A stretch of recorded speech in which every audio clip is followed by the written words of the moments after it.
Namun apabila dia buruk, buruk semuanya. Terus Nabi mengatakan, apakah segumpal daging itu? Fahiya qalbi. Dia adalah hati. Kalau dari letternya hadis kita lihat, maka yang namanya hati itu adalah pusat dari segala sesuatu. Kalau yang namanya pusat itu sudah rusak, apalagi yang ke bawahnya. Ya. Kalau dalam sebuah pabrik mesinnya rusak, maka pabrik tidak bisa beroperasi dengan baik. Ya. Kalau pabrik itu menggunakan listrik, listriknya mati, maka walaupun kita menggunakan generator, baterai, hasilnya pun kurang sempurna. Nah, begitu juga yang namanya hati. Hati pun begitu. Kalau kita lihat hadis ini, kalau hati itu sudah rusak, maka akan mempengaruhi semuanya. Bahkan lebih dahsyat lagi kalau hati itu sudah sakit. Allah Subhanahu wa taala berfirman dalam surat At-Taubah ayat 125, "Wa ammal ladzina fi qulubihim maradun fazadathum rijsan ila rijsihim wa matu wa hum kafirun." Artinya orang-orang yang di dalam hati mereka ada penyakit, maka dengan sakit itu bertambahlah kekafiran mereka di samping kekafiran yang telah ada, dan mereka mati dalam keadaan kafir. Jadi kalau hati orang itu sudah sakit, ya, bukan malah tambah baik dirinya itu, bahkan tambah lebih sakit lagi. Kalaulah seseorang itu dia dalam keadaan kufur, bukan malah memperbaiki kekufurannya, tapi menambah kekufurannya, lebih kufur lagi. Kalau kita tambahkan, kalau orang itu pelit, lalu hatinya sakit, bukan nambah baik, tapi nambah pelit. Makanya orang Indonesia ada pelit, medit. Nah itu ya. Saya nggak tahu itu bahasanya siapa, pelit, medit. Nah medit itu bahasanya siapa? Dari mana medit itu? Bahasa Jawa, bahasa Sunda, bahasa mana? Nggak ada yang ngerti. Nah itu ya. Pelit, medit, tambah lagi kerot. Nah ya, saya kadang senyum sendiri. Itu bahasa tuh banyak sekali ya. Pelit, medit, tambah kerot lagi. Nah ini, dalam surat Taubah dikatakan, apabila dalam diri seseorang itu ada penyakit, ya, maka dengan penyakit itu akan menambah kekafiran mereka. Di samping kekafiran yang telah ada, dan mereka pun mati dalam keadaan kafir. Nah ini, maka sangat berbahaya yang namanya ya sakit hati itu. Kalau tidak hati-hati, ya akan menghancurkan segalanya. Nah, sekarang coba kita lihat dulu macam-macam sakit hati. Sombong yang pertama kali. Sombong itu adalah penyakit hati. Ya. Dikatakan oleh Allah dalam surah Al-Isra ayat 37 yang artinya, janganlah kamu berjalan di muka bumi ini dengan sombong. Karena sesungguhnya kamu sekali-kali tidak akan menembus bumi, dan sekali kamu tidak akan sampai setinggi gunung. Nah, ini peringatan buat kita. Jangan pernah sombong. Karena kamu tidak akan bisa menembus bumi. Ya. Sehebat apapun kita tidak akan bisa menembus bumi. Dalam artian apa? Masuk ke dalam bumi sedalam-dalamnya sampai puncak dalam itu. Ya. Dan kita pun tidak akan pernah setinggi gunung. Artinya, ya ada yang lebih hebat daripada kita. Gitu. Karena ada kalimat jangan, berarti sombong itu adalah sebuah larangan. Kenapa sombong itu dimasukkan ke dalam penyakit hati? Ya sombong itu adanya di mana? Di mana ada sombong itu? Ya di hati. Kalau kamu misalnya lihat ada orang, ya toh, lebih pintar dari kamu, terus yang pertama kali ngomong mana? Hati. Alah, cuma segitu aja. Kan begitu toh? Itu. Itulah hati. Maka sombong adalah termasuk penyakit hati. Ketika kita memiliki sesuatu, ya, ingin menyaingi punya orang, akan muncul yang namanya kesombongan. Kemudian dalam surat Luqman ayat 18. Janganlah kamu memalingkan mukamu dari manusia karena sombong. Dan janganlah kamu berjalan di muka bumi dengan angkuh. Sesungguhnya Allah tidak menyukai orang-orang yang sombong lagi membanggakan diri. Lihat. Ini yang paling sering mungkin kita lakukan ini. Ya. Memalingkan muka. Ya. Diajak orang ngomong, enggak nengok muka orang. Ya. Lihat ke arah yang lain. Dipanggil orang, Mas, mau kemana? Nah, itu memalingkan muka itu. Sombong itu. Ya, dipanggil-panggil. Mbak, pura-pura enggak lihat. Nah, itu memalingkan muka. Ya, karena sombong. Enggak boleh. Ya. Misalnya kita berjalan di tengah orang ramai dengan angkuh. Seperti apa jalannya orang angkuh itu? Biasanya matanya ke atas, dadanya membusung, jalannya sedikit tegap. Nah, itu angkuh. Iya kan? Begitu. Kalau ngomong siapa Allah? Nah, itu angkuh. Ya. Satu, tidak boleh memalingkan muka. Dua, berjalan dengan angkuh. Nah, ada lagi ini. Ya. Sombong dan membanggakan diri. Membangga-banggakan diri juga termasuk dari bagian penyakit hati. Ya. Bangga. Istilahnya apa? Kalau dalam bahasa kita, bangga diri itu ujub, kagum terhadap diri sendiri. Ya. Kagum terhadap diri sendiri. Wah, saya itu bisa ini. Hebat kan? Nah, itu. Mana kalian nggak bisa kan? Nah, akhirnya apa? Di balik ujub itu muncul yang namanya kesombongan. Surat At-Taubah ayat 18. Jadi kita harus hati-hati. Ketika disapa orang, jangan memalingkan muka. Kalau kita memalingkan muka, ya, itu salah satu dari ciri penyakit hati. Salah satu bentuk kesombongan. Ya. Terus berjalan dengan angkuh. Terkadang yang namanya sombong, angkuh, banggakan diri itu kan langsung nampak. Ya enggak? Kalau kamu lihat orang, sombong. Mesti kayak gitu kita langsung. Angkuh sekali. Bangga. Nah, itu begitu. Langsung nampak. Ya. Karena sesuatu kan dari dalam. Nah, dari dalam itu akan muncul kepada kepermukaan. Maka hati-hati. Ya. Yang pertama adalah sombong. Lalu apa bahayanya dari kesombongan itu? Nah, ini dia. Surah Al-Mu'min ayat 76. Masuklah kamu ke pintu-pintu neraka jahanam, sedang kamu kekal di dalamnya. Maka itulah seburuk-buruk tempat bagi orang-orang yang sombong. Bayangkan, ya. Bahayanya orang yang sombong. Balasannya adalah neraka jahanam. Jadi kalau kita mikir, balasannya luar biasa sekali sombong itu, yaitu neraka jahanam. Coba kalau kamu lihat, mencuri hukumannya potong tangan, berzina hukumannya rajam, mabuk hukumannya cambuk. Ini sombong. Hukumannya apa? Masuk ke dalam neraka jahanam. Maka dikatakan oleh Nabi, barang siapa di dalam hati seseorang ada sebesar biji zarah kesombongan, maka dia masuk ke dalam api neraka. Jadi hati-hati dengan yang namanya kesombongan. Imam Al-Ghazali dalam kitabnya Ihya Ulumuddin menyatakan bahwa manusia janganlah sombong, karena sesungguhnya manusia diciptakan dari air mani yang hina dan dari tempat yang sama dengan tempat keluarnya kotoran. Dalam surah Al-Musalat ayat 20, bukankah kami ciptakan kamu dari air yang hina? Kita seharusnya lihat yang ini.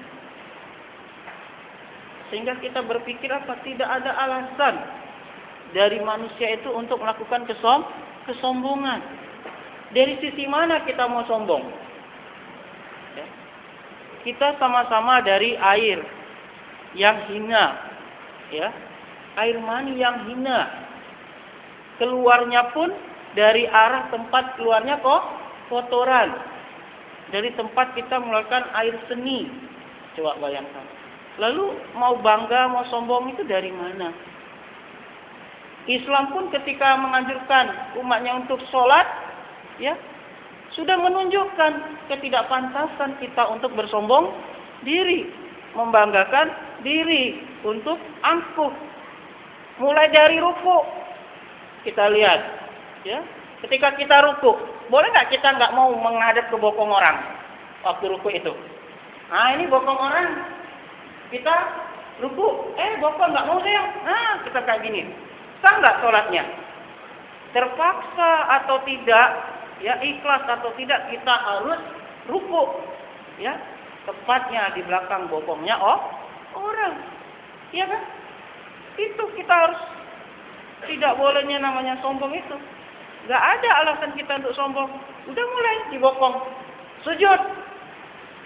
Ada nggak orang sujudnya nggak mau dia di bawah telapak kaki orang di belakang itu, ya? Lalu dia bawa bantal, pas sujud, tutupan bantal. Boleh nggak? Nggak boleh. Suka tidak suka, ketika sholat, kita tetaplah harus sujud ke tempat sujud, lantai, dan di depan kita adalah telapak kaki orang lain. Itulah Islam. Ya, tidak boleh kita yang namanya sombong, angkuh, ya, bangga diri, itu mengungkapkan keluarga besarnya kesombongan. Gitu. Jadi harus berpikir keras kalau mau sombong itu.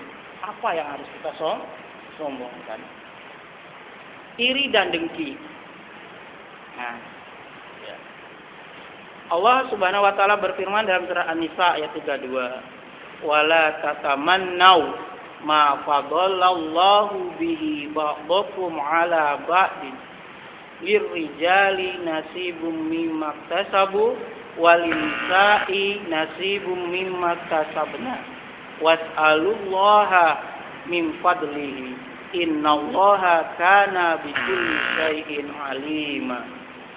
Artinya, dan janganlah kamu iri hati terhadap apa yang dikaruniakan Allah kepada sebagian kamu lebih banyak dari sebagian yang lain.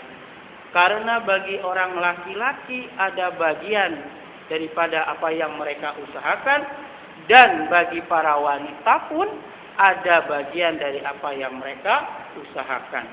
Dan mohonlah kepada Allah sebagian dari karunia-Nya, sesungguhnya Allah mengetahui segala sesuatu.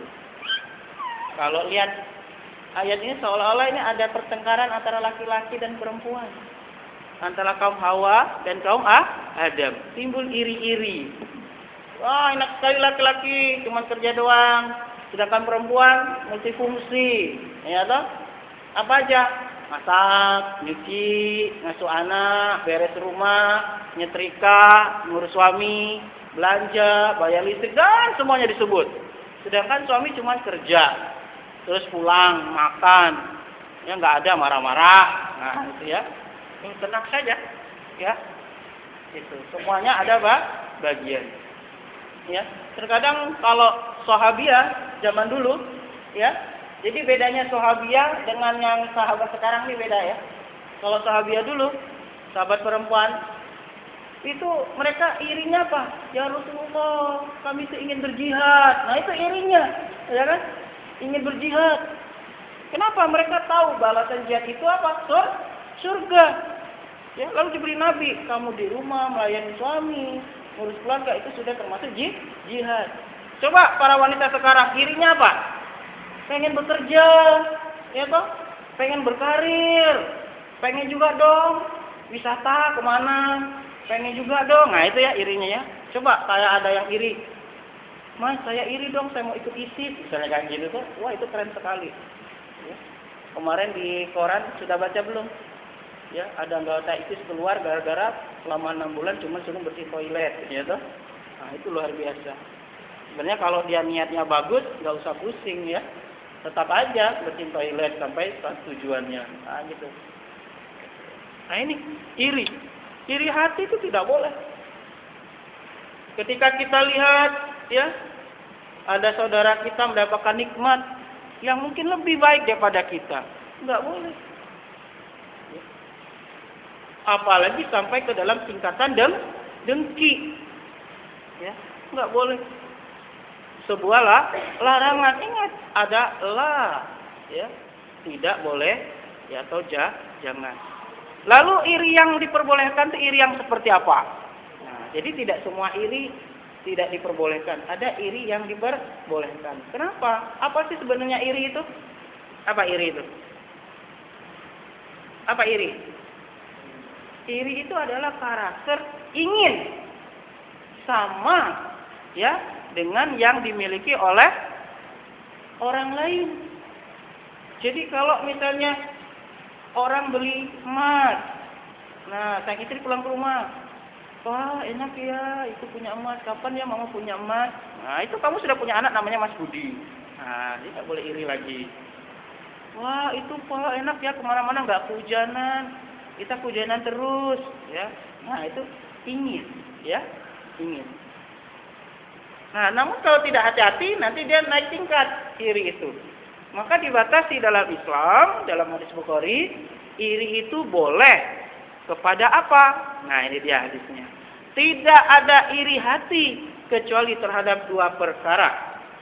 Yakni seorang yang diberi Allah harta, lalu dia belanjakan pada jalan yang benar. Dan seorang yang diberi Allah ilmu dan kebijaksanaan, lalu dia melaksanakan dan mengajarkannya. Hanya dua itu saja orang boleh iri kepada orang yang punya harta, dibelanjakan dengan jalan yang benar. Orang yang diberi ilmu dan kebijaksanaan, dia laksanakan, dia ajarkan. Itu saja. Ya. Yang lain nggak boleh.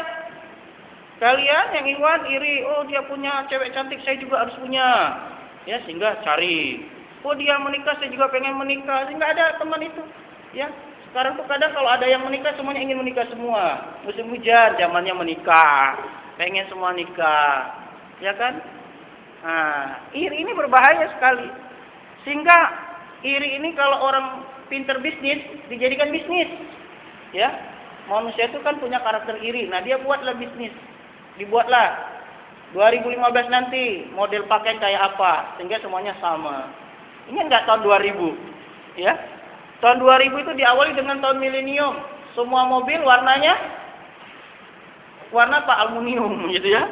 Karena milenium warnanya aluminium. Ya silver semua warnanya. Nah itu kan kenapa orang, wah kayaknya bagus deh silver. Ah silver semua. Gitu ya. Wah kayaknya bagus. Nah ini kan karakter ini. Ya. Tapi harus berhati-hati. Karena akan meningkat ke derajat yang lebih jelek lagi. Iri hanya boleh kepada orang yang punya harta. Lihat, enak ya Pak Haji ya, kaya, tapi rajin sodako. Ya. Wah, itu uangnya banyak. Ya, bangun masjid. Kita iri. Lalu kita bangun masjid juga. Kayak begitu. Wih, dia hebat sekali ya, pinter. Wah, ini pinter. Kamu juga iri. Lalu kamu ingin pinter juga. Boleh. Ya toh. Wah, orang itu kalau malam belajar terus, kamu ikut belajar terus, boleh. Tapi kalau yang lain tidak boleh, ya, gitu. Apabila seorang melihat dirinya, harta miliknya atau saudaranya, sesuatu yang menarik hatinya, dikaguminya, maka hendaklah dia mendoakannya dengan limpahan barokah. Sesungguhnya pengaruh iri adalah benar. Artinya apa?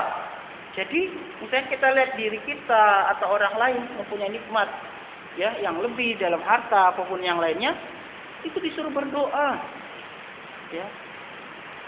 Karena iri yang seperti itu baik, punya harta lalu disedekahkan, nah, lalu ya Allah semoga saya bisa seperti itu. Lihat kok ada orang, ya, sudah pinter, soleh, soleha, doa, ya Allah semoga saya seperti itu. Nah begitu, ya, bukan malah, wah itu soleh karena ikut-ikutan aja kok. Coba aja kalau Pak Soleh udah nggak ada juga dia. Nah itu nggak boleh. Ya. Oke. Kemudian ada yang namanya dengki. Dengki itu apa? Dengki itu apa dengki? Ada iri. Iri adalah ingin memiliki ya apa yang orang miliki. Ingin sama, itu iri. Kalau dengki, apa dengki? Apa kira-kira? Dengki itu bukan hanya ingin memiliki apa yang dimiliki orang, tetapi juga ingin menghancurkan orang yang memiliki itu. Itu dengki. Ya. Walaupun terkadang membuat dirinya hancur, itu yang namanya dengki. Ya. Kalau iri sebatas aja ngucap, wah kayaknya enak nih jadi orang kaya. Nah itu iri. Ya. Atau enak ya kamu bisa pergi haji, saya pengen loh. Nah itu iri. Ya. Tapi kalau irinya selain kepada dua yang tadi, iri kepada orang yang punya harta yang banyak lalu dibelanjakan dengan benar, iri kepada orang yang punya ilmu dan kebijaksanaan, lalu dia laksanakan dan diajarkan. Kalau ada selain itu, maka akhirnya akan berakhir kepada dengki. Itu. Ujung-ujungnya kembali kepada dengki. Ya. Lihat teman. Oh ada ya orang yang dikagumi seperti itu, pintar, soleh, soleha. Nah dia iri. Tapi bagaimana supaya pamor teman itu hancur? Sehingga dia berbagai macam cara mungkin. Ya, di bangku kuliah teman biasa dia duduk, dia biasa duduk di situ. Taruh di situ apa misalnya? Permen karet. Ya toh? Begitu. Maka kamu bisa lihat, itu mesti lihat nanti kalau terjadi dialah orang yang paling bahagia. Ya toh? Ban motornya dikempesin. Ya toh? Dibuat fitnah. Ya kan? Hartanya dicuri. Ya kan? Misalnya, oh dia suka pakai bedak ini. Bedaknya dikasih racun sehingga mukanya nggak ada muka lagi. Nah sampai begitu. Kenapa? Dia ingin seperti orang itu dan ingin juga orang itu hancur. Nah, itu namanya dengki. Ya, buat kalian yang perempuan suka nonton film sinetron, Korea, mesti ngerti lah, oh dengki ini. Ya kan? Padahal yang nonton juga lebih dengki lagi. Kan begitu. Nah itu, ya. Jadi dengki itu biasa kita lihat. Ya. Mestilah kan ada aktor-aktor di film itu kan yang protagonis ya. Nah itu kan ciri orang dengki, protagonis itu. Mesti cari kesalahan orang, ingin menghancurkan orang walaupun dirinya hancur. Nah coba kamu perhatikan surah Al-Falaq itu. Sampai-sampai kita disuruh berdoa. Ya. Berdoa kepada Allah supaya dijauhkan dari kejahatan pendengki apabila dia dengki. Coba bayangkan. Surat Al-Falaq. Hafal tak? Bayangkan itu. Kita minta dijauhkan dari pendengki apabila dia dengki. Karena pendengki itu bahaya sekali. Mungkin di depan kita biasa-biasa saja. Santai. Iya toh? Menyapa, tersenyum, baik hati. Tapi kebaikannya itu untuk bagaimana mengetahui kelemahan-kelemahan kita. Sehingga kita hancur. Ya. Dia iri pertamanya ingin sama dengan kita, tapi diakhiri dengan yang namanya kedengkian. Nah, makanya hati-hati. Kalau dalam diri kita sudah muncul bagaimana ingin menghancurkan seseorang, hati-hati, jangan-jangan itu dengki. Ya. Bukan lagi membalas, tapi sudah dengki. Gitu ya. Tunggu kamu. Sekarang boleh saya nggak juara 1. Besok saya juara umum, kamu habis di sini. Ah, itu udah dengki itu. Ya, tunggu pembalasan saya. Ah, hati-hati. Ya, nah itu diperhatikan. Ya. Saking bahayanya dengki itu, kita disuruh minta perlindungan kepada Allah. Kemudian hadis dari Abu Daud, waspadalah terhadap hasud atau hasad, yaitu iri dan dengki. Sesungguhnya hasud mengikis pahala-pahala sebagaimana api memakan kayu. Hati-hati. Ya. Kenapa orang yang iri dengki itu bisa menghabiskan pahala? Kan begitu. Kenapa kira-kira? Seperti api memakan kayu.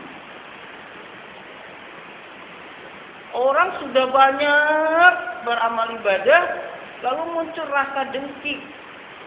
Yang namanya orang dengki itu, dia memuji atau menghina atau mencaci. Ada nggak? Ada si A dengki sama si B. Kira-kira si A itu akan memuji si B atau mencaci maki si B? Ya kan? Menghina atau membanggakan? Ya kan? Dan lebih berbahaya lagi adanya fitnah. Itu.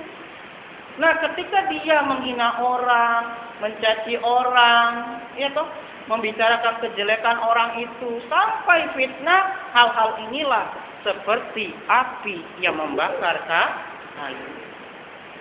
Ibadah kita sebaik apapun, amalan ibadah kita, sedekah kita, amal jariah kita akan habis, tidak tersisa. Bahkan seperti abu, karena apa? Kedengkian kita dengan seseorang sehingga menghabiskan pahala kita. Makanya kan resep yang paling baik kalau kamu tuh dihina orang, dicaci orang, ya, apalagi difitnah, gak usah repot-repot marah. Cukup berdoa, terus, begitu. Kenapa? Selama orang itu menghina, mencaci kita, fitnah kita, pahalanya mengalir kepada kita. Jadi senang-senang aja gitu loh. Iya kan? Gak usah repot. Maka prinsip saya, selama orang tersebut tidak ngomong di depan saya, maka akan saya cuekin. Gitu loh. Terus artinya apa? Kita akan senang. Wah, budi itu ya gendut. Amin. Terus ya Allah, pahala plung gitu. Ya. Jadi nggak perlu kita khawatir dengan orang-orang yang menghina, mencaci, memfitnah, nggak perlu. Karena pahalanya akan mengalir kepada kita. Ya, sedangkan pahala dia hangus terbakar. Jadi kamu ingin dihina atau enggak? Enggak, jangan pengen. Kalau gitu Pak, saya dihina aja Pak, jangan. Ya, hina itu nggak usah kamu minta, sudah ada orang yang menghina, betul nggak? Ya kan? Cacian itu nggak usah kamu minta, sudah ada yang mencaci. Fitnah itu nggak usah kamu minta, sudah ada yang memfitnah. Kenapa? Karena tidak semua orang suka kepada kita. Dan kamu harus sabar, tenang. Tidak semua orang pun membenci kita. Begitu. Ya. Maka hati-hati dengan dengki. Kalau sudah muncul dalam hati ingin menghancurkan orang, hati-hati. Jangan itu dengki, bukan membalas. Beda antara membalas dengan dengki. Ya. Nah, ini yang terakhir. Ya, rajin baca status tapi jarang baca Al-Quran. Sakitnya tuh di sini. Nah, ya, sakitnya tuh di kuburan. Nah, coba sekarang kita teman-teman ya kita lihat. Ya, tadi kita sudah membicarakan tentang masalah sakit hati. Ya, sekarang kita lihat bahayanya sakit hati itu.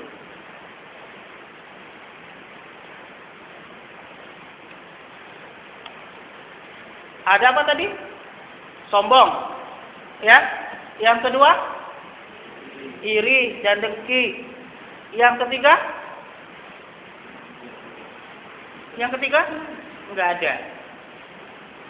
Jadi, kenapa kok saya cuma mengambil sombong, iri dan dengki? Padahal ada juga yang namanya riya. Riya kemarin sudah kita bahas. Masih ingat enggak? Minggu kemarin. Kemarin tentang apa? Riya. Maka hari ini kita tidak akan memasukkan riya. Ya. Jadi ada sombong, ada iri dan dengki. Sekarang kita lihat. Ya. Kita masukkan sekarang ke riya. Sombong, iri, dengki dan riya. Bahayanya di mana kira-kira? Oleh teman-teman. Bahayanya di mana kira-kira? Dari 3. Kemarin riya, sekarang sombong, iri dan dengki. Bahayanya di mana? Pernah nggak merenung gitu? Ketika kamu lagi dengki sama orang, gitu, terus merenung, bahayanya di mana? Riya, mikir. Pernah nggak kita riya? Mesti pernah lah ya. Ya, riya. Terus pernah nggak kamu merenung? Bahayanya di mana? Ya, sombong. Ya, kira-kira bahayanya di mana? Pada diri kita aja. Hah? Apa kira-kira? Dalam diri kita. Kita ambil dulu riya dan dengki. Bahayanya di mana? ibadah.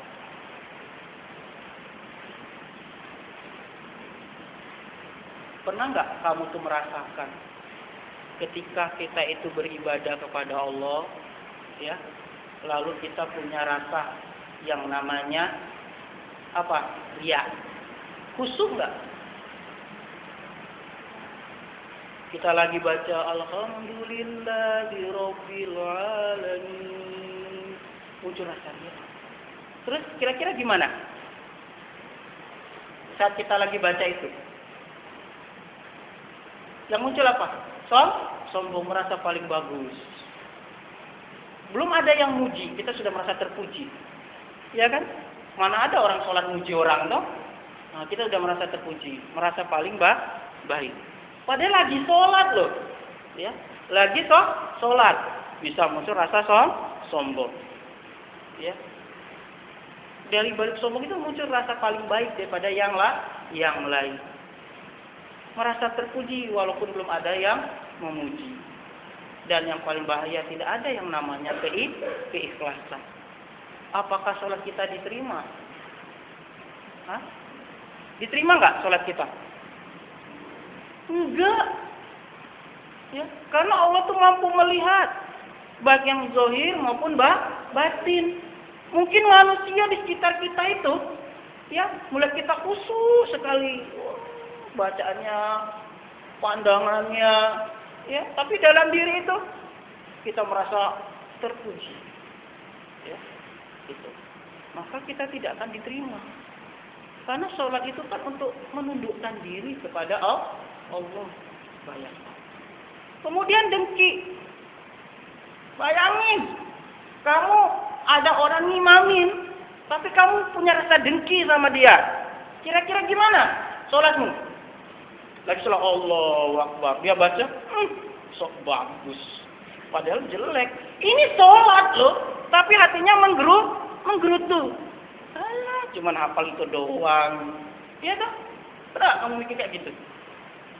Dalam beribadah saja sudah nampak. Kita jadi tidak khusyuk.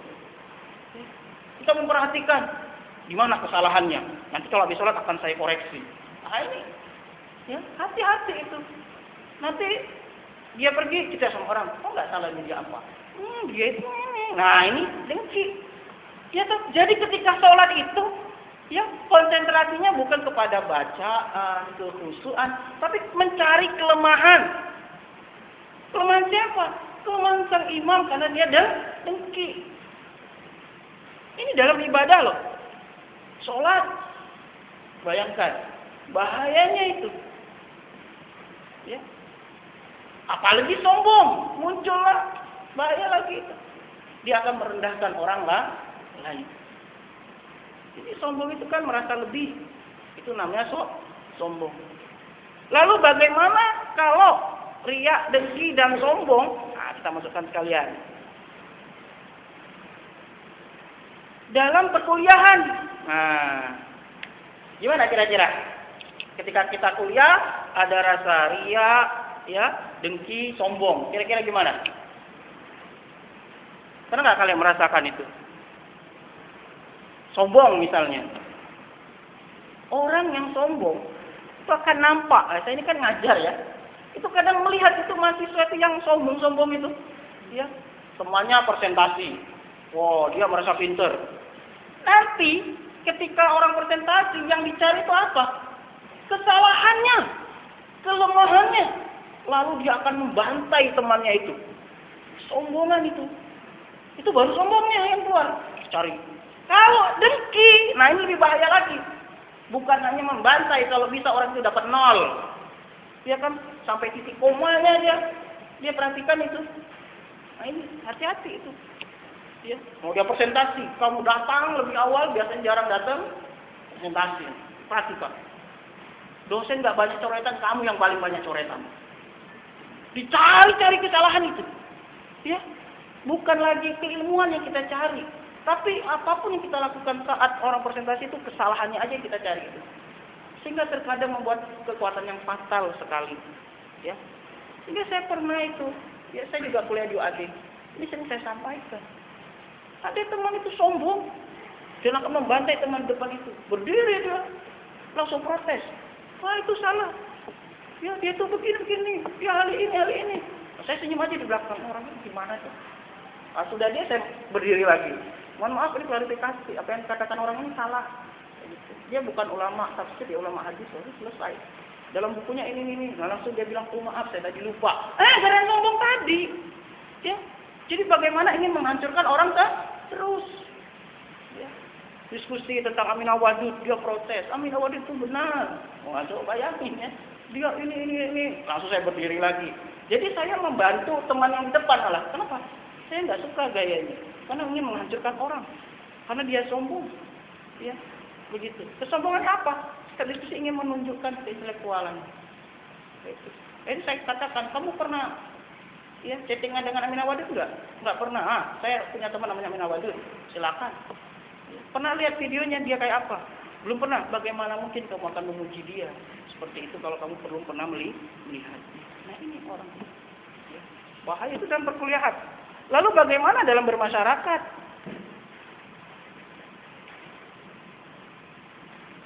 Kira-kira gimana? Kalau orang punya sakit hati itu di dalam bermasyarakat? Kira-kira? Hah? Ya, sesama kalian atau tempat kosan. Kira-kira gimana?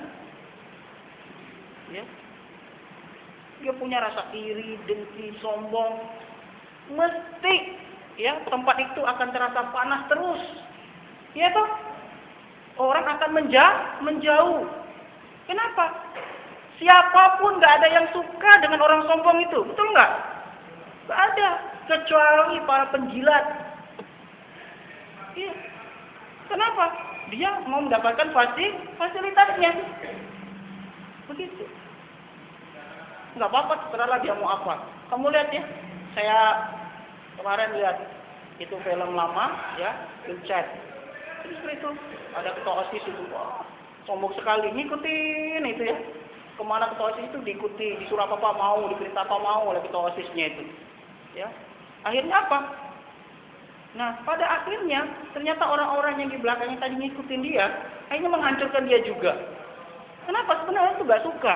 Jadi walaupun ada yang mengikuti kita, walaupun kita kaya, orang senang dengan kita, kalau kita sombong, suatu saat dia akan menghancurkan kita. Karena orang sombong akan apa? Dia akan semena-mena. Begitu. Ya. Maka hati-hati. Tidak ada yang suka dengan orang yang sombong. Ya. Dengki apalagi, itu akan merusak masyarakat. Ya. Kamu punya teman yang dengki akan merusak pertemanan. Jelas sekali itu. Ya kan? Kalau kamu nggak hati-hati malah terpengaruh. Maka carilah teman yang baik. Jangan sampai teman itu yang iri terus, dengki, sombong apalagi, jangan. Ya, lebih kamu menjauh daripada kamu termasuk ke dalam yang seperti itu. Dan menjauhnya kita ini bukan karena kita benci dengan orangnya, namun dengan perilakunya. Ya, jangan sampai kita terperosok juga ke dalam hal yang seperti itu. Nggak apa-apa kita tuh dibenci. Kadang kan kalau di sekolah itu kan ada geng-geng ya. Nah itu. Kadang kalau kita nggak mau masukkan, wah dibenci itu. Nah, itu hati-hati. Ya, di masyarakat itu kalau orang dengki itu nampak akan merusak. Setiap kali ada perkumpulan, mesti dia selalu menyela. Ya, akan nampak sekali. Maka berhati-hatilah dengan yang namanya iri, dengki, sombong. Ya. Cirinya apa? Kalau kita sudah punya rasa seperti itu. Awal pertama kali ciri yang akan muncul kalau kita merenung, kita merasa lebih dari yang lain. Itu cirinya. Kalau sudah ada rasa kita merasa lebih, maka hati-hati. Itu awal dari penyakit-penyakit yang saya sebutkan ini. Mulai dari sombongnya, mulai dari iri, dengkinya, mulai nanti riaknya. Itu hati-hati. Ya.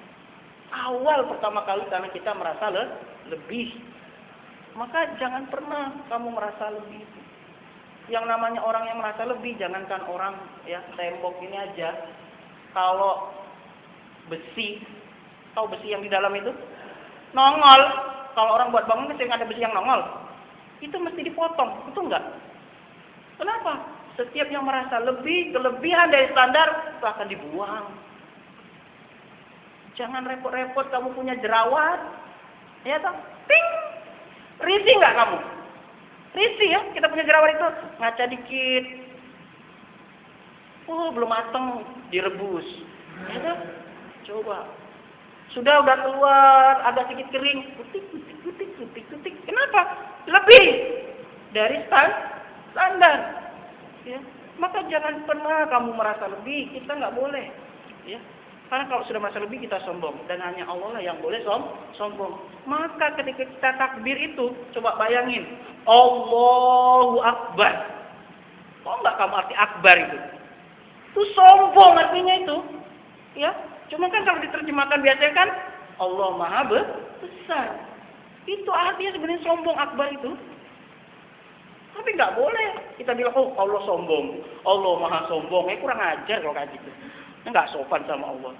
Allah Maha Besar. Sehingga apa? Kita takbir itu udah diberitahu tidak boleh sombong karena yang paling sombong itu adalah Allah. Yang paling Maha Besar itu adalah Allah. Yang paling lebih itu adalah Allah. Bayangkan itu. Ya. Tidak pantas bagi kita untuk merasa lebih. Itu ciri yang pertama. Kalau sudah merasa lebih, nah itu. Lalu ciri yang kedua apa? Ya. Nah ini dia ciri yang kedua ini. Ya. Kita sudah mulai ingin sama dengan orang lain. Merasa lebih, ingin sama atau disamakan. Loh kita ini kan lahir dari rahim yang berbeda. Ya, kedua orang tua kita berbeda. Jadi hati-hati.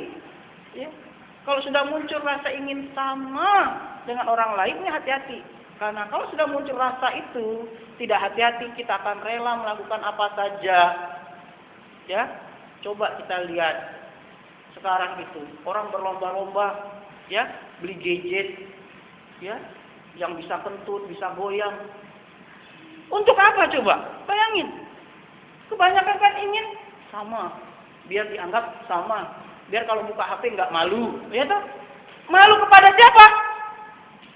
Kalau malunya kepada manusia, hati-hati, syirik. Ya. Malu itu malu kepada Allah. Malu kalau syariat Allah tidak ditegakkan. Malu kalau kita tidak menjalankan syariat Allah, itu boleh malu. Ya. Contoh, kita mau sholat pakai baju compang-camping. Boleh nggak malu? Boleh. Kenapa? Kita kalau sholat itu disuruh apa? Pakai pakaian yang indah. Al-Quran itu mengatakan, ya. Kalau ada baju yang bagus, kenapa pakaian compang-camping? Kan begitu. Bahkan dikatakan oleh Rasulullah, barang siapa yang dia itu menggunakan pakaian, ya, yang sederhana, compang-camping, yang terindah, supaya dikatakan dia apa? Tawadhu, maka Allah akan merendahkannya. Nah, itu. Ya, maka berhati-hatilah. Oke, saya kira begitu saja teman-teman sekalian yang berbahagia. Bahayanya sakit hati itu bukan ya di orang lain saja, tetapi sampai ke ibadah kita, perkuliahan kita, bermasyarakatnya kita, itu akan rusak semua. Ya. Dan sumber segala sesuatu adalah di sini. Di mana? Di hati. Makanya pas sekali sakitnya tuh di sini. Kalau kulit badan terluka, gampang ngobatinya tuh gampang. Kasih betadin, terbuka dijahit, ya toh. Kaki patah disambung, ya toh. Otak ada tumornya dioperasi, ya toh. Rambut rontok pakai sampo, pakai wig, ya toh. Mata kabur pakai kacamata, ya. Organ tubuh kabur dikubur, kan begitu aja tinggal. Tapi kalau yang namanya hati itu udah sakit, sudah ke apotik nggak akan ada kecuali taubat, introspeksi, merubah diri. Oke, saya kira begitu. Terima kasih atas perhatiannya. Lanjutkan kalau ada pertanyaan. Assalamualaikum warahmatullahi wabarakatuh.